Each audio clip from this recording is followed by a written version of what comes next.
Nursing association ने दिया ultimatum, Ayushman incentive देने सहित अन्य मामले नहीं सुलझे तो होगा आंदोलन।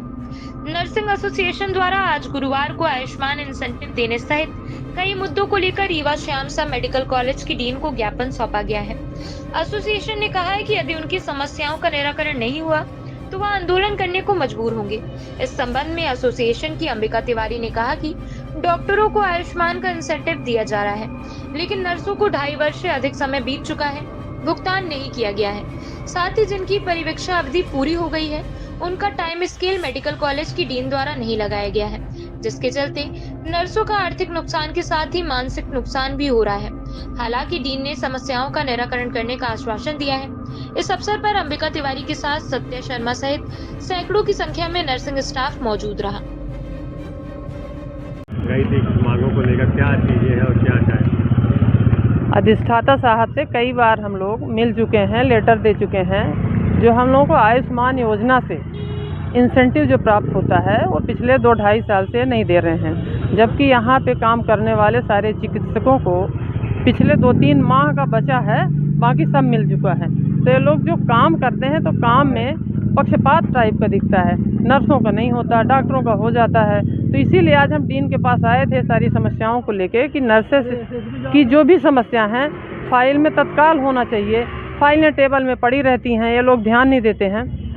इसीलिए आज ज्ञापन दिए हैं और 3 दिन का हम लोगों ने टाइम दिया है। अगर 3 दिन में नहीं होता है तो मंडे से हम लोग अनिश्चितकालीन आंदोलन पे चले जाएंगे। काफी देर तक आपकी चर्चा चली, क्या सलूशन क्या निकला, क्या बोल रहे हैं अभी? उनका ये कहना है कि हम 3 दिन के अंदर सारा काम आपको निपटा देंगे और फाइलें जो भी आपकी पेंडिंग है सब कंप्लीट हो जाएगी।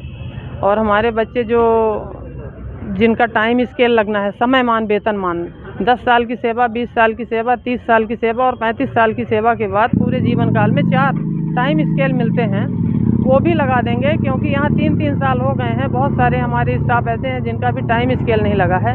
इससे उनको मानसिक रूप से तकलीफ होती है और साथ में ही उनका आर्थिक भी नुकसान होता है, क्योंकि समय में उनके पैसे नहीं प्राप्त होते हैं। और जो नए बच्चे हैं वो 3 साल तक उनका प्रोविजनल पीरियड होता है, चौथे साल से वो रेगुलर हो जाते हैं। ये लोग 5-5 साल नौकरी कर रहे हैं, लेकिन अभी तक उनका रेगुलर नहीं हुआ है। इनका ऑर्डर डीन साहब ने नहीं पारित किया है। इन्हीं सारी समस्याओं को लेकर हम लोग आज मिले थे, ज्ञापन दिए हैं और इन्होंने आश्वासन दिया है कि हम 2-4 दिन के अंदर सारी समस्या आपका निपटा देंगे। अगर नहीं निपटाते हैं तो हमारे पास आंदोलन का रास्ता खुला हुआ है। आपको ज्ञापन दिया, कुछ मांगे उनकी, क्या उसमें निकल गया?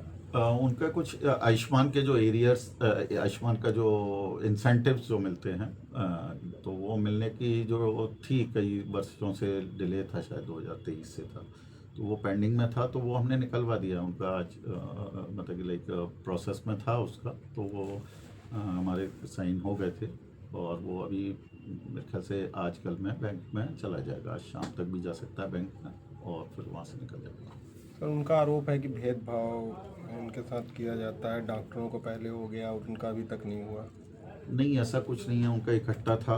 और अब ये 2023 से था, बहुत पुराना था, पहले से प्रक्रिया में था। कुछ इंसेंटिव्स के कुछ नियम भी बदले थे उनको कि कब कैसा क्या दिया जाना है, इसलिए वो थोड़ा सा जो भी डिले हुआ होगा। लेकिन और उन्होंने ये भी चेतावनी दी है कि अगर डिले होता है तो हम आंदोलन करेंगे। वो चेतावनी किसी काम की नहीं है, क्योंकि काम उनका हो चुका है ऑलरेडी, उनको दे दिया जाए।